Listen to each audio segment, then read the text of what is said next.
All right. Hello. Oh, I was like, what is that? Let me turn that down.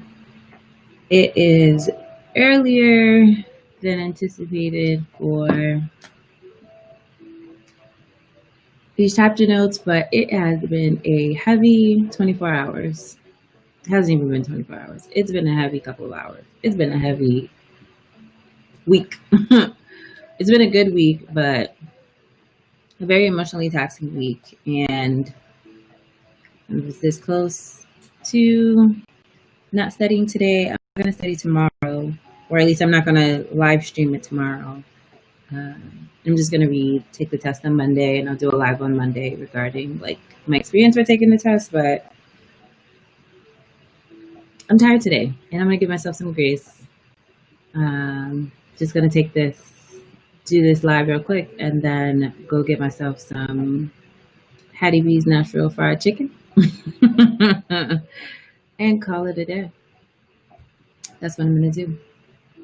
All right, let's make sure everything's copacetic.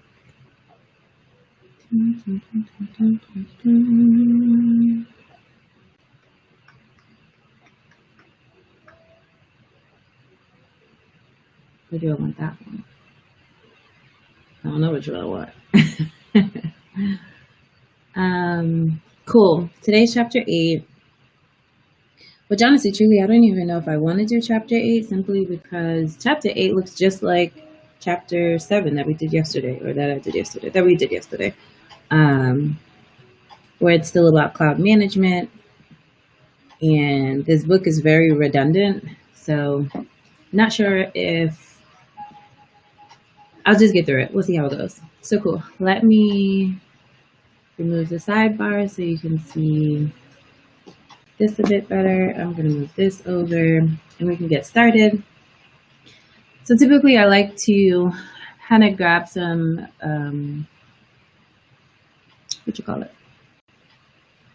vocabulary from the notes before I do the questions.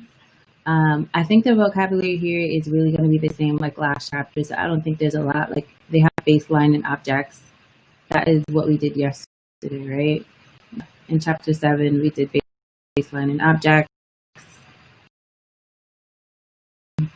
We didn't do object tracking. So object tracking when deploying and operating your fleet of cloud servers and services, time to time encounter performance issues. When you identify and track various monitored statistics from manageable objects, you collect statistical data over a period of time. Hey, Mike.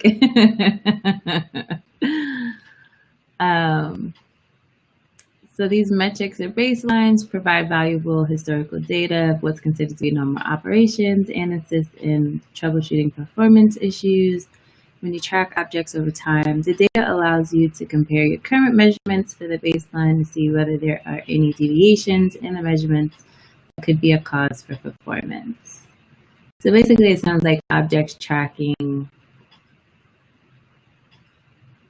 is really about collecting statistical data over time to really understand what is to be considered normal operations and assist with performance issues.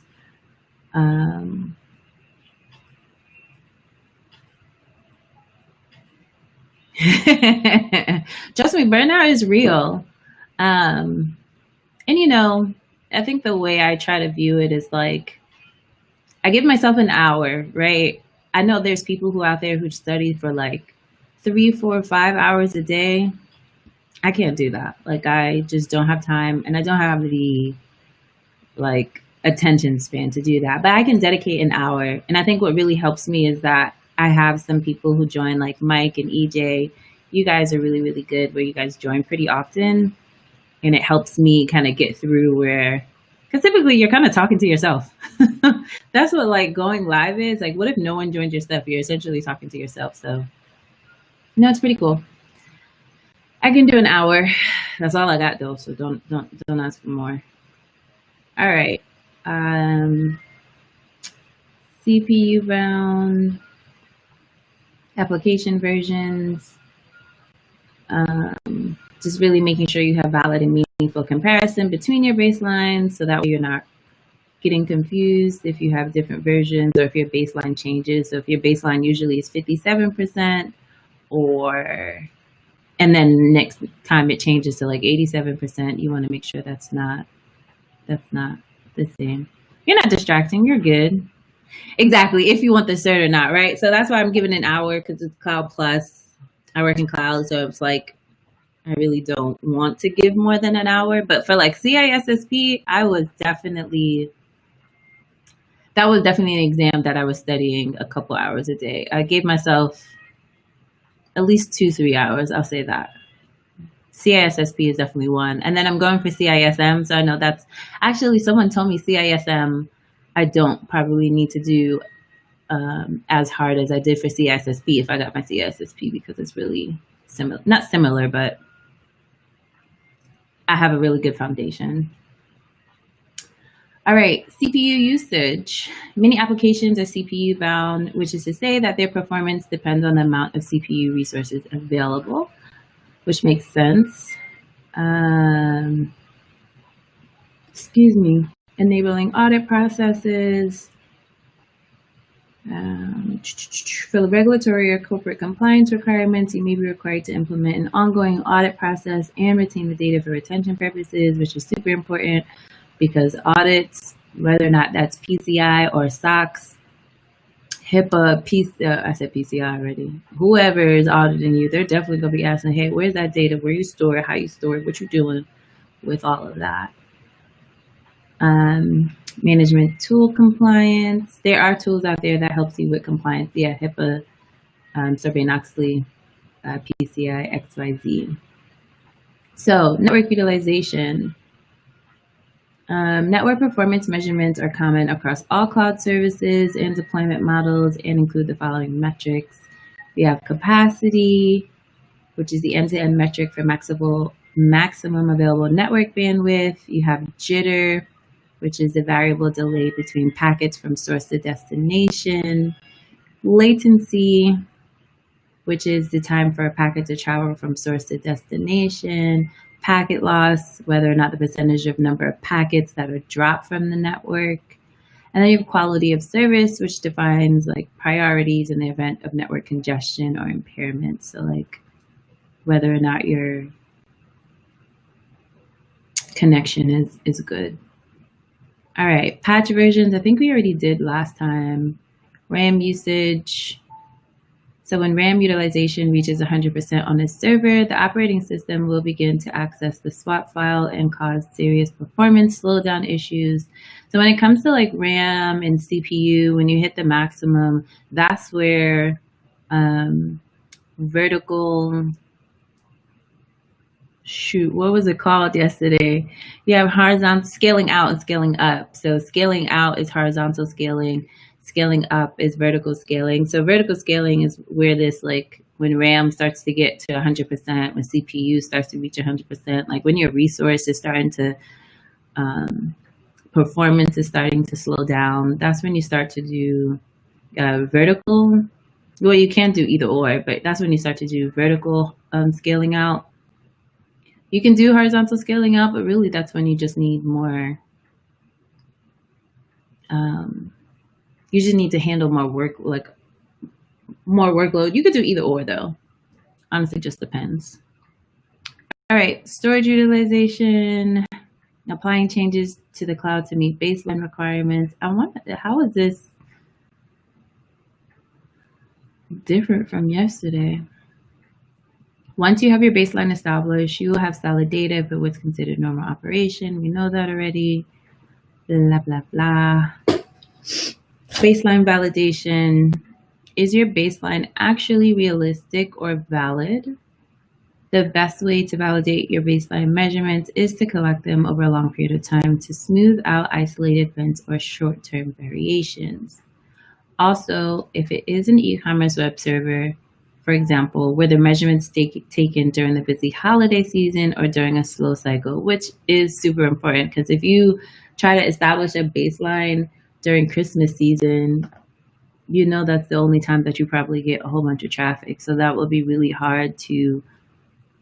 And then if that's what you're basing how much money you're spending on your resources, if you base it off of a time period of like Christmas, right, or like Thanksgiving to Christmas or whatever the case may be, when you know things are ramping up, and then all the other months of the year you're not using that much resources, you're wasting money.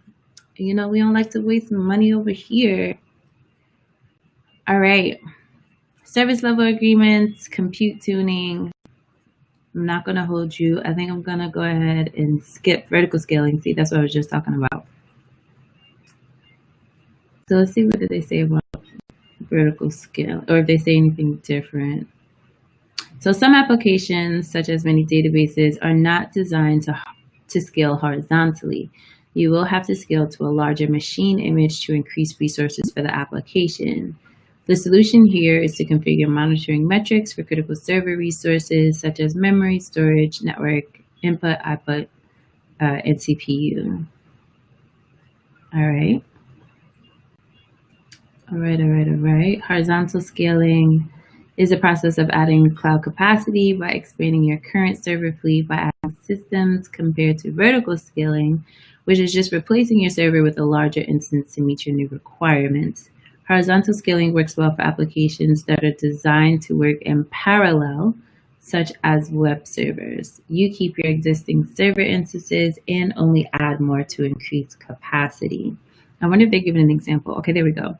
So a common way to automate add a machine to your operation is to configure the management application to monitor key metrics and respond when they start to deviate from our baseline.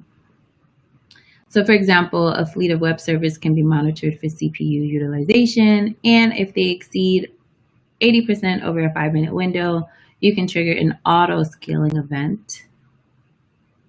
And then the monitoring application would just go ahead and start to like configure and predefine and like scale out, scale up for you. Cool.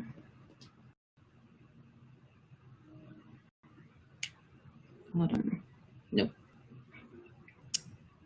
All right. So, all right, let's just get to some, oh, see, every time I say let's get to questions, then the summary pops up. Okay, cool. I think, do I want to do written lab day? Do I want to do it to myself? I don't. I guess we can do it. Whatever. I've been doing it this whole time, so I'll just do it. And I feel like already a whole bunch of them is going to be I don't knows. And you know, that's just how I'm feeling today. I'm in a very I don't know mood. Okay, so let's do number 1. Actually, let's look over the summary and exam essentials, and then let's do number 1. All right, so this chapter was focused on managing your cloud operations. You establish effective baselines, you measure performance, and you understand the importance of SLAs. Baselines are created to establish what reporting is considered to be normal operations. When you measure critical components and utilization, data sets can be created and measured over time to determine how your cloud components are being used. With a well-established baseline, variations can be highlighted and used for identifying problem and the need to add capacity if the SLAs are being honored and usage trends. Baselines are a collection of metrics that are gathered from cloud objects such as CPU, RAM, storage, network, and other services you deem important to measure. Baselines are a point-in-time view of operation, excuse me, and need to be constantly tracked as part of your ongoing operations. All right.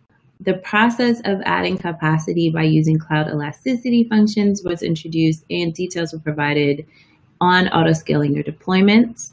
Vertical scaling is where you expand upwards and it replaces a server with a larger, more capable system. So when you think of vertical scaling, you're thinking of just getting bigger, essentially. Like you're not adding more nodes, you are just increasing the size of the image or virtual machine or node that you have already.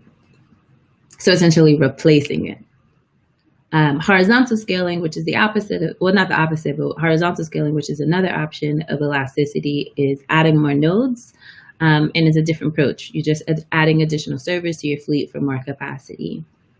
Now, service level agreements are important. They talk about that a whole bunch of times, and that's in correlation with compliance. So compliance is clearly something that's super important in the cloud because I think they've talked about it in every chapter here so far. Generating reports is also an ongoing process. Reports are used to show utilization, capacity, billing, SLAs, XYZ, XYZ, XYZ. And then dashboards are visual reporting of cloud objects and services. A dashboard can be used to display graphs, charts, XYZ that you think is important. So exam essentials. You know what baselines are and how they're created. You understand SLAs and their importance. You need to know what objects and metrics are. And objects, again, are anything that can be measured and have data collected on, and metrics are the actual data. You need to be able to differentiate between reporting options. So for the exam, it says to know that there are many different types of reporting options for management, marketing, accounting, and operations. Know that these may include policies, SLAs, elasticity, connectivity, latency, capacity. The list literally goes on.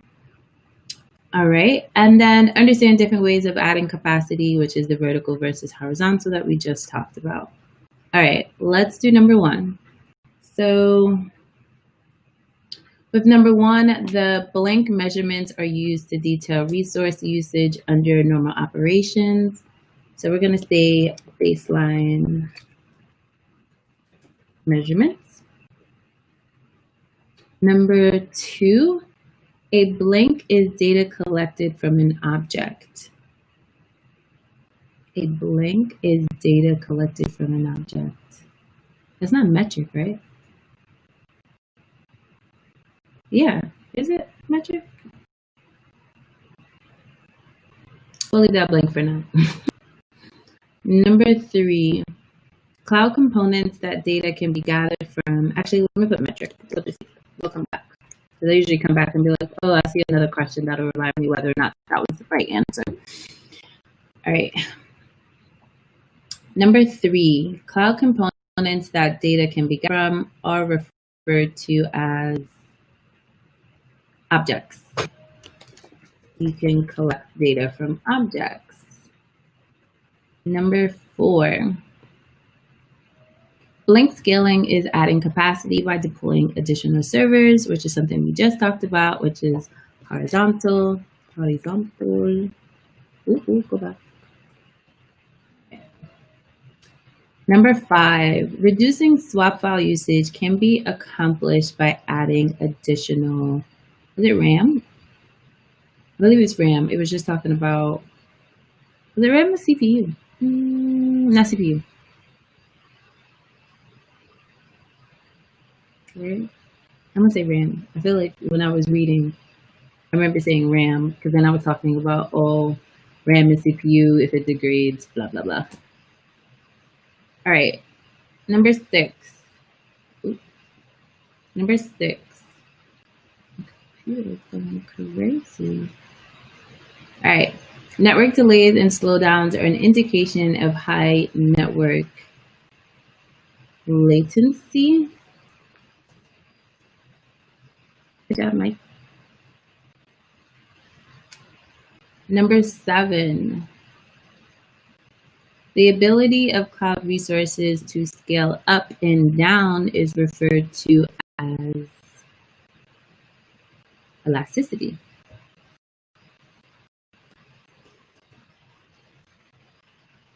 I'm like, can I spell? I can't. What did I say? Elasticity? Did I not? You're just not going to spell check for me. Am I bugging? Can I not spell? Whatever. Number eight. The service provider outlines their performance guarantees in a service level agreement. I'm going to assume because it's three. Usually they just say SLA, so I'm going to just put SLA. I don't know why they want you to spell that out. All right. Number nine. Blank blank is the process of replacing a single machine image with a larger, more powerful machine image, which is something that we just talked about again, which is the opposite of horizontal scaling, which is vertical scaling.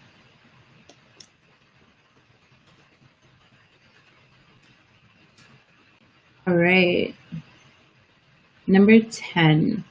For regulatory or corporate compliance requirements, you may be required to implement an ongoing blank process and retain the data for record retention requirements. An ongoing, I'm going to say auditing, or like auditing. I'm going to just say auditing process. Wow, that's the first time that I didn't say I don't know to a question, but I read the summary in its entirety, so I think that helped me out. So maybe I'll need to read the chapter. I just need to read the summary. All right, review questions. Let us. Okay, cool. So, what is happening? Okay, cool. So when monitoring performance metrics on one of your servers, you notice that the server is utilizing 100% of the network bandwidth available to it.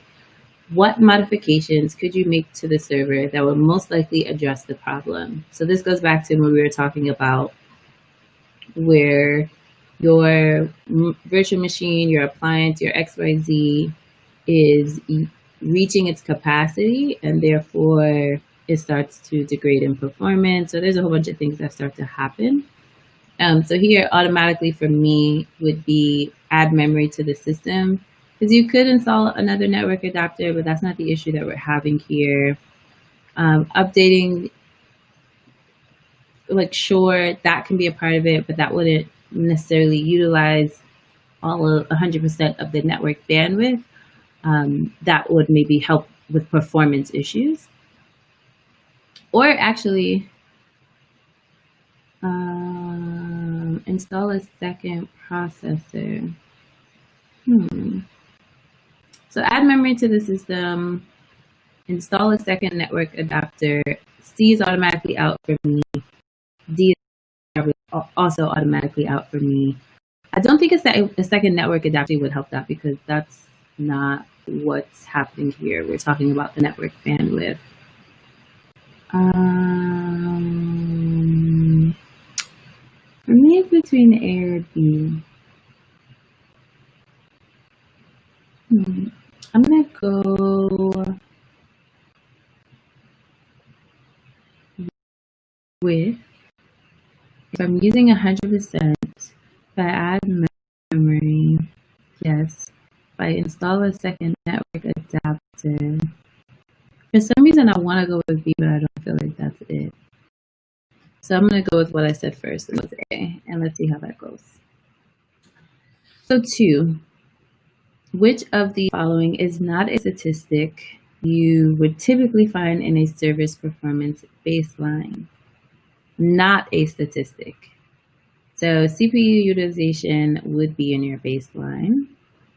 Disk transfer rate, I'm not sure. Network transmission speed, I'm not sure. Oh, actually, OS update history, that automatically stood out, because transfer rate is something you can measure. Transmission speed, something you can measure. You can measure memory utilization, and you can measure CPU.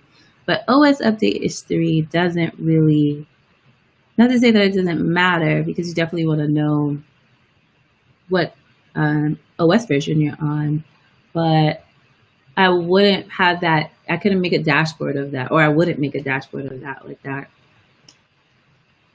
Not really an important metric that I would see.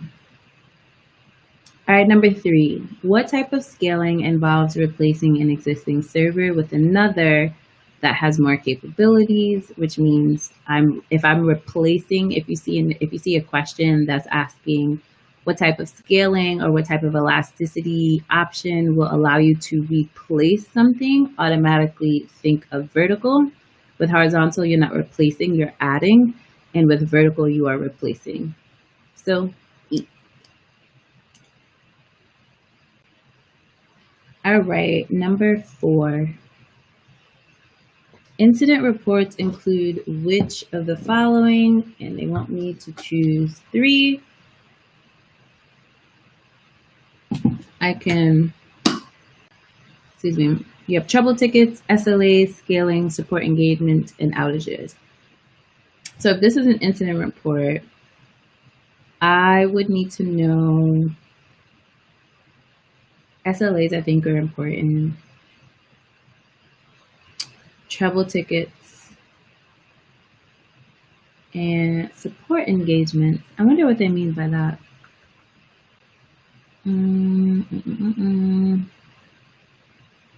Probably outages.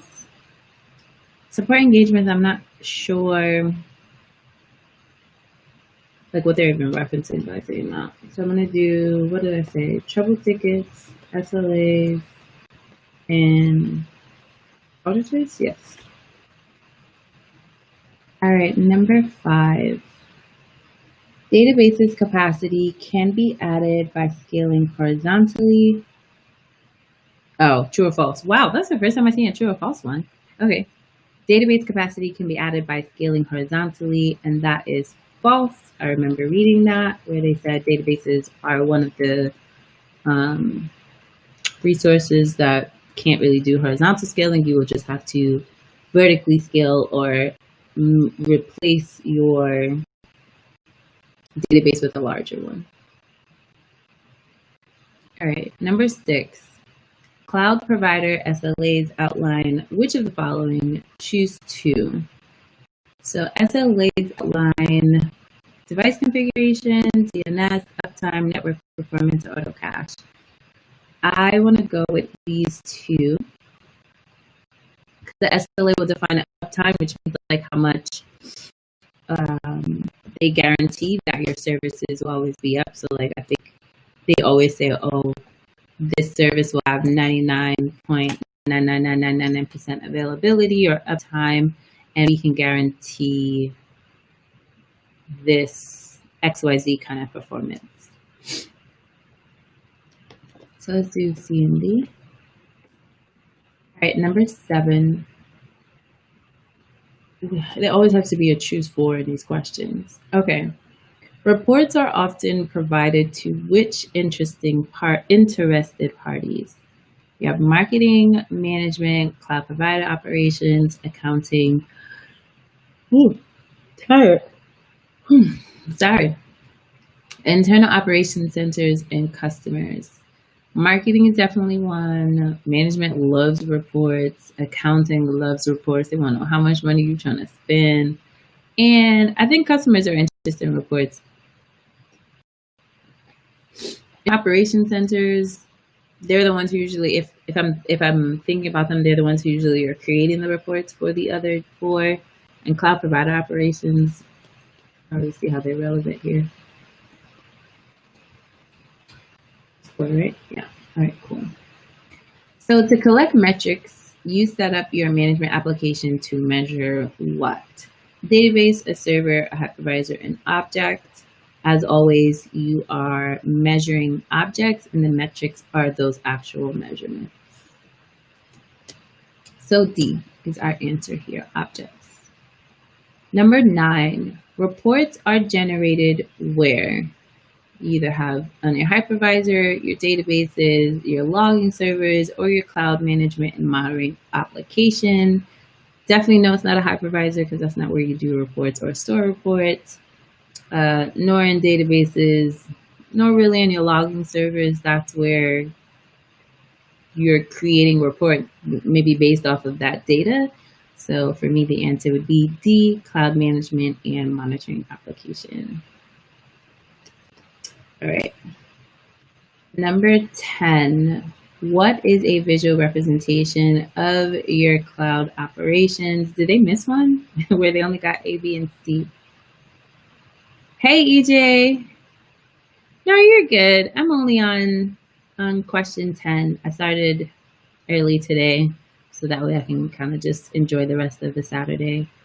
But listen, once I shut it down, I shut it down. Number 10, yeah. What is a visual representation of your current cloud operation? You have an operational matrix, management console, and dashboard. Yeah, I got up early. I did a nice walk. I went took a walk for an hour to get my little workout in. I did my meditation. I did everything today. And now I'm literally looking forward to going to get my fried chicken and calling it a day so I can go finish binging Westworld. I've been trying to finish Westworld for a minute now, so I want to get over it. All right. Upgrading to a newer operating system may require that you update what? Your SLAs, your DNS, your baseline, or your VPC. So if I am upgrading to a newer operating system, I automatically want to go with baseline. I feel like you wouldn't upgrade your SLA. You would upgrade your baseline because if it's a new operating system, your entire spec, like your specs and everything might change, and therefore your baseline might change. So I'm definitely thinking C here. All right, number 12. Capacity and utilization reporting baseline. Okay, good. Capacity and utilization reporting often contains data on which of the following objects. Choose 3. So they said capacity and utilization reporting. So you have CPU, OS version, volume tier, RAM, and network. So when it comes to capacity and utilization, which again automatically makes me think of like the vertical scaling because it has to do with things like CPU, that definitely has to do with things like RAM, and it has to do with things like network, like your bandwidth. Yes, ADE. EJ. Every time. Okay, 13. This is like our second choose 4. They are going crazy today. Okay. So auto scaling can be configured to which of the following? You can add capacity. Okay, auto scaling can be configured to which of the following? You can add capacity, configure time of day capacity, generate metrics, remove capacity, maintain a minimum number of servers, track SLA objects, or perform patch management. Okay, what the hell? All right, auto scaling. So auto scaling can add capacity. I know it can remove capacity. It can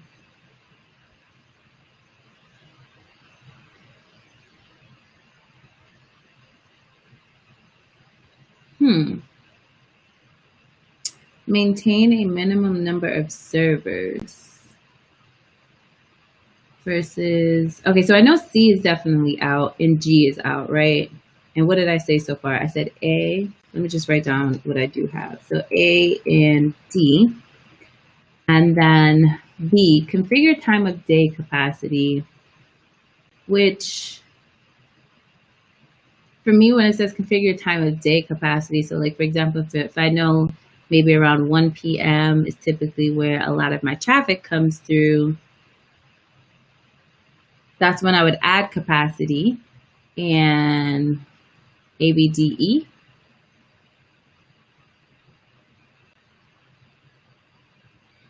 A, B, D, E.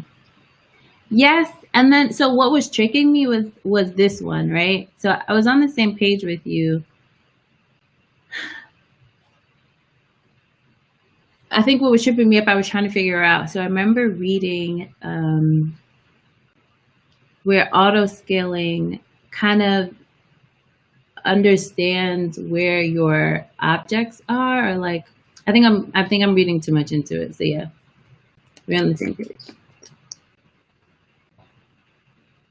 I don't think it can track. I'm thinking of like auto scaling being able to understand like, hey, how many servers do I have, making sure that they're not reaching capacity. And if they are, then go ahead and add more capacity or remove it, XYZ. But I think I'm thinking too much into it. Okay, 14. Cloud-based reports can be generated in which format? Please choose 2. I don't remember them saying that. SQL, PDF, Python, JSON, or Excel. So I definitely know it can be in Excel or You just might be right. No, we'll see. I definitely do agree with the E, maintain a minimum number of servers. Configure time of day capacity is just weird to me. Because how is that different? How is this different than just adding capacity? Because regardless if it's like a time, if it's 12 o'clock, if it's 1 o'clock, whatever the time that I feel like my traffic is spiking, I would just add capacity. But we'll see. So 14, about generating formats. So I'm thinking Excel and PDF versus like SQL and all the other ones are languages that you can use. It said choose two, right? Yeah. BE. Cool. What type of scaling, number 15, what type of scaling involves adding servers to a pool, which means, again, keywords and when it comes to scaling. So if it's I think that was another question. It was like, if I'm replacing something, that would be vertical. But since I'm adding something, it's going to be horizontal, which is A.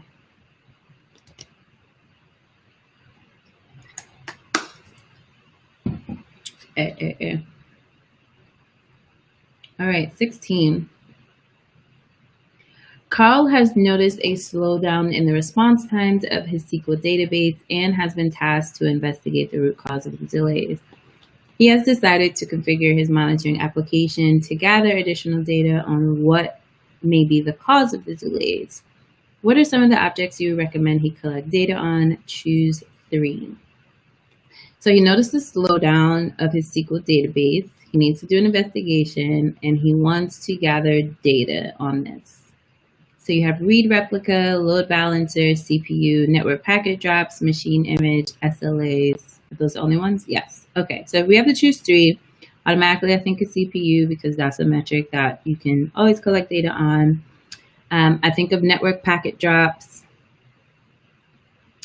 And I think of, So I'm not going to do load balancer latency. Wait. Am I going to do load balancer latency? Read replica input output.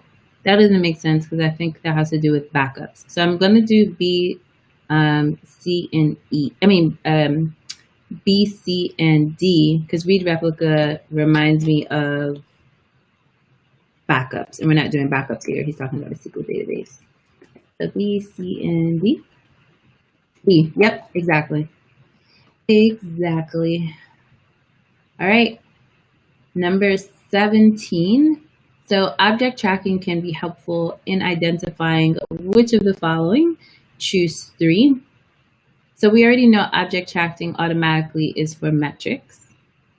They also can be for trends to figure out like what, if I'm gathering a bunch of metrics together over time and I want to understand what's the trend, right? So maybe every fall this happens, probably because if you're an e-commerce business, because of a spike when you have a sale for like the holiday season, versus we know during the summer or during the spring is really slow because blah, blah, blah, blah, blah. So you can do it for trends. So definitely B and C. And then F. I want to say E or F. I'm kind of leaning towards F because it says what can be helpful in identifying. And if you're tracking objects, you want to know your anomalies.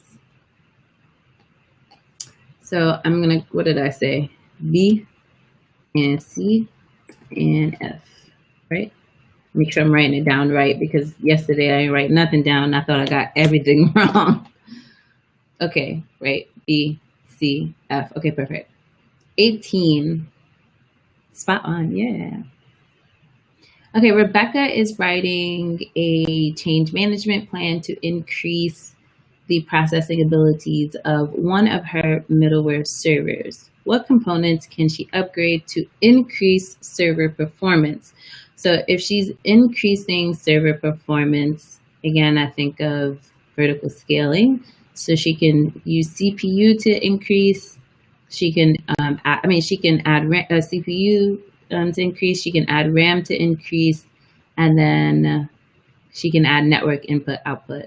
Mainly because ACL doesn't make sense here. That's access control list. SLAs don't make sense here because that's not what you add in to increase server performance. And DNS you don't really add. Well, that don't really make no sense. So it would definitely be A, C, and D here. A, C, D.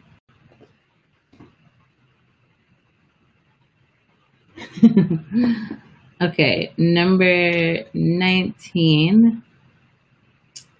Object tracking should be aligned with which of the following? Your VPC, your SLA, your RDP, and your JSON. They just gave you all of the acronyms. I'm going to say SLAs because VPC doesn't really make sense there because that's your virtual private. And then you got RDP doesn't make sense. JSON doesn't make sense. So I'm definitely going with B here. Yep, exactly, EJ, B. The rest doesn't really make sense. Last one, number 20. High performance network clusters should share which of the following? Choose two. So a high performance network cluster. You have availability zone, group cache, identity group, and a hypervisor. A high performance network cluster. So if I think of a network cluster, identity group doesn't really make sense to me. I'm thinking group cache because if it needs to be high performance, then it needs to be able to access information quickly. So I'm definitely thinking B. And then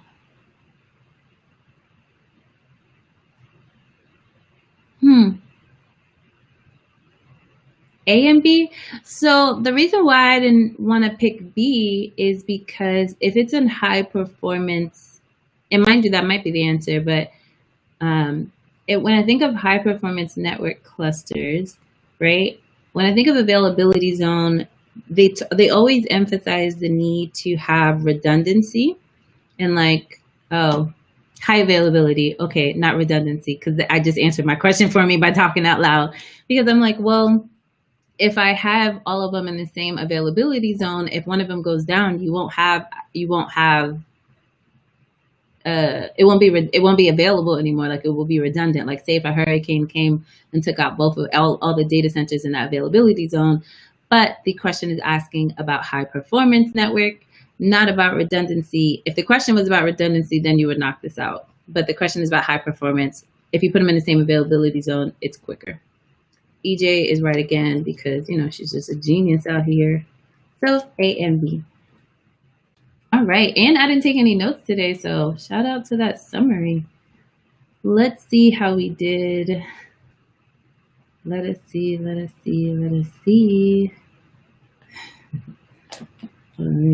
Back.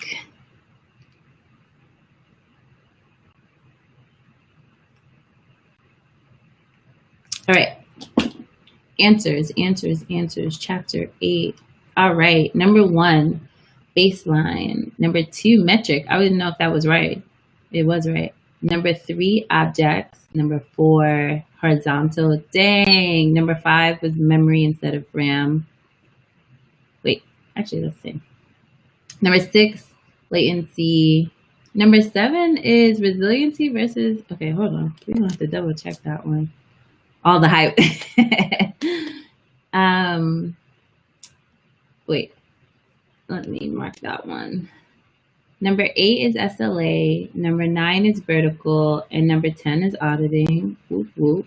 Whoop, whoop, whoop. All right, let's check the other answer. Chapter 8, right? Right? Yeah. Already, number 1 is wrong. If a server is using all of its network bandwidth, then the most and I thought about that too. See, I thought about the second network adapter too. I said it. I gotta stop. Double guessing. Yeah, doubting myself. All right, number 2 is D. Number 3 is E. Number 4 is A, D, and E. What was D? So incident reports include things like opening trouble tickets, contacting customer support. I thought about that too. And then outages. I'm going to go back to that. Number 4. Oh, I was wrong. It says most databases are designed to scale vertically. So what was I reading? My role is done, EJ. Number 6, C and D. Number 7, A, D, and E. Cloud reporting is intended for internal corporate groups such as marketing, management, accounting, and operations. I wonder what F was. I forgot what F was. All right. 8 is D, 9 is D, 10 is C, 11 is C, 12 is A, D, and E. 13, let me scroll up. All right. 13 is A, B, D, E.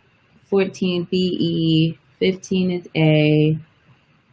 16, A, C, D. So database return data from read input output operations. Okay. Because it's a database. 17, BEF. Trends, usage, and deficiencies. What's happening? It's the ones that ask me to choose more than freaking one. Okay, A, C, D, B. Why didn't we choose 3 for... Did I get that wrong again? A, C, D. Did it say choose 3 or choose 2? Hold on, let me just write that down. A, C, D. All right, let's go back to the questions.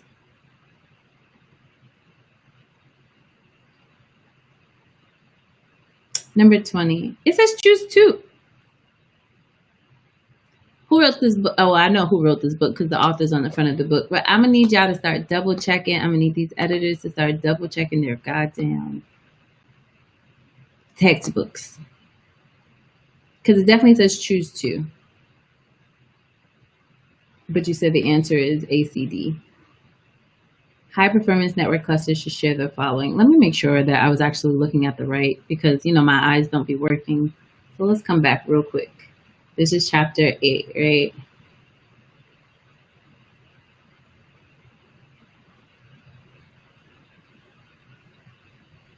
Yeah, for some reason number 20 says A, C, and D. High performance computing relies on the servers being in close proximity to reduce network and storage latency. That's A, so being in the same availability zone like we said, in the same group, and on the same hypervisor. That's interesting. So they messed up on that one too. This is a terrible textbook. So A, C, and D. All right. And number 17 said that the answer was not C. It was trends, right? 17. Yeah, I wouldn't have thought hypervisor either. But I guess if they're saying high performance, and the only way you could be high performance is if you're sharing the same resources. So I guess the resources you could share is the same zone, the same identity group, and the same hypervisor. I don't really understand that, but excuse me, that's something I can go back and kind of check up on later. So 17, I should have wrote the answers down because I did not do that. So let me do that. I'm not going to remember. So 17 said that the answer was BEF. And then 16 is ACD. Number 7 is ABDE. Oops, ABDE. Number 5 is A. And number 4 is ADE, and number 5 is we. Anomalies for number 17. Okay, let's go back to number 17 then. Oops. Okay, so number 17, they said the answer was BEF. So we got B right, we got the F right, we didn't get the middle right. So I said metrics, and instead it was usage instead of metrics. Oh, that makes sense, because you're not identifying metrics with an object. You measure objects to get metrics. You're not identifying anything. You'd be able to identify usage. That makes sense. I read that. I kind of interpreted that wrong. So I understand number 17.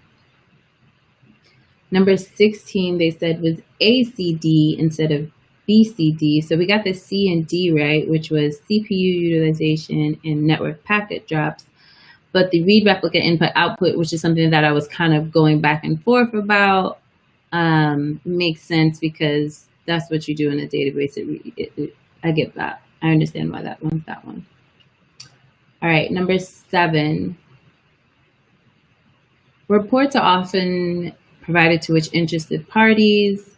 So we got the A right, we got the B right, we got the D right, but instead of it being F with customers, who are interested in reports, by the way. But I guess if we're talking about internal operations, then it would be our internal teams. So I get that. Why did I say B is 5? What was B? I mean, what was 5? 5 is A. All right, let's go back to the question. Move out my way, please. Thank you very much.